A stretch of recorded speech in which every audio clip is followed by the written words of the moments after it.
I think this dog is gonna try to lunge at me. I think he has an interest in doing that, but I'm trying not to let him. He's trying to. I mean, you know what dogs do, right? Like, he's staring at me real good. Like, I don't think this is gonna end well for me. No, I think he's probably fine. Hello, everybody. I hope in whatever world you're living in, you happen to be doing. What was that? Oh, hello, you. Welcome back to another one of me. I've been playing this extremely epic game with this extremely epic character on the cover. Of course, I was drawn to this video game because of the extremely epic character on the cover, and I ended up playing it and found that the game didn't just look epic, it didn't just look amazing aesthetically. It actually turned out to be epic, which is a really good feeling. You gotta love it when that happens. Um, it's a fun game because it doesn't just act as your typical 2D or 3D platformer collectathon type game. It actually kind of plays around with the formula because you are collecting things in the game, but you're not collecting so many things just for the sake of it.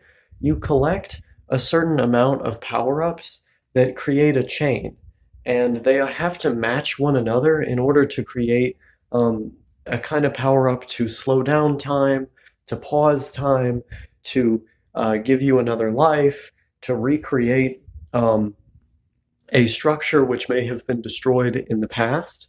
So, very briefly going back in time to recreate something. And there's a couple other ones that you can get, but those are like the really important ones, right? And so there are these different colored power ups that you pick up and you add them together in order to create one which would be useful to you. And I really like this dynamic because it's like you have to actively pay attention to the things that you're picking up. It's not just completely random, okay, I'm going to grab everything in sight. It adds a little bit more meaning to it. And then the fact that you can slow down time and pause time in order to better interact with the environment, I think adds a layer of depth to the gameplay. Because in another 2D platformer, you might just be throwing things, jumping on enemies, etc. It's not like time is of the essence. But in this game, um, in order to accurately maneuver around the enemies before you, you have to kind of play around with these power ups and you have to conserve them. So use them in the right situations. Um, which brings me to the other kind of unique aspect of it is the vacuum weapon that you have. You have to physically pick up your ammunition from the environment that you're in. So you're literally vacuuming up the ammunition for your gun, and then you run out after you've shot it at the enemies around you. And you have to get all the enemies on a stage, or else you can't progress. So it's very important.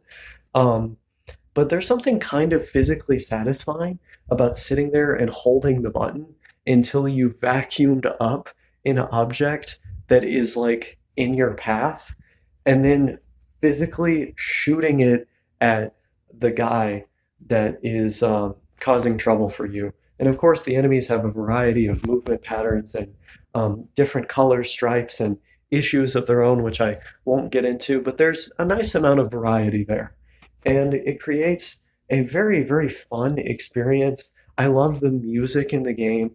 The music is very fitting for each of the atmospheres, which have a lot of life and cartoonishness and feel very colorful and cartoony, but expressive nonetheless. Um, which is nice. It fits the overall vibe that I think a game like this is going for when it has a very rambunctious, mischievous looking animal character as its main mascot, a mascot with a little edge. I mean, you know how video games used to be. And, this was one of the last ones in that style that we probably ever got, with the the edgy animal character 3D platformers.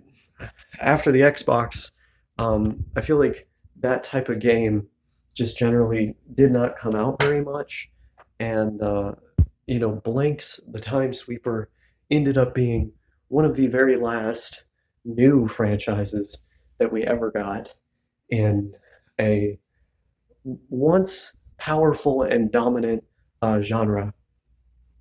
And it's one that is very dear to my heart. It's one that is very fun to play, particularly with this game. Like the entire time I was playing it, I literally was just bouncing off the walls inside of myself. I was so fucking giddy and excited and happy to see this beautiful, cute character bouncing around on the screen doing so many things. And to add, I was going to say to add insult to injury, but to add goodness to other good thing, yeah, let's go with that. To make it even better, you get that beautiful fucking, it was it the sixth or seventh generation? I think this is the sixth generation of gaming I'm talking about right now. You get that beautiful sixth generation water. You know what I mean? Where you've got like the water effects that all of the, Xbox, PS2, Dreamcast, GameCube games were trying to go for. And you can swim around in it and you can jump around in it, and it's a beautiful, beautiful time. Blank's the Time Sweeper. I'm having a lot of fun with it. I think I've almost beaten the game. I've almost beaten the game in one sitting, which is interesting. I guess it just means that it's hard to stop when you're having a lot of fun. I'm trying to sleep right now, and I can't. I just keep thinking about how fuckable trans asses are. Like, it seems like people on Denpa know what I'm talking about. I see a lot of posts on Denpa of people that really want a trans girlfriend, and I'm just like, hell yeah. I mean, once you fuck a trans woman's ass, and I mean really fuck it, I mean, I'm talking like just slam that shit. Once you do that, you can never go back. There is literally nothing hotter than fucking a trans woman. I wouldn't have ended the video if I knew it was gonna do that. It was like almost immediately after I said all of that. I beat the game. Okay. Alright, buddy.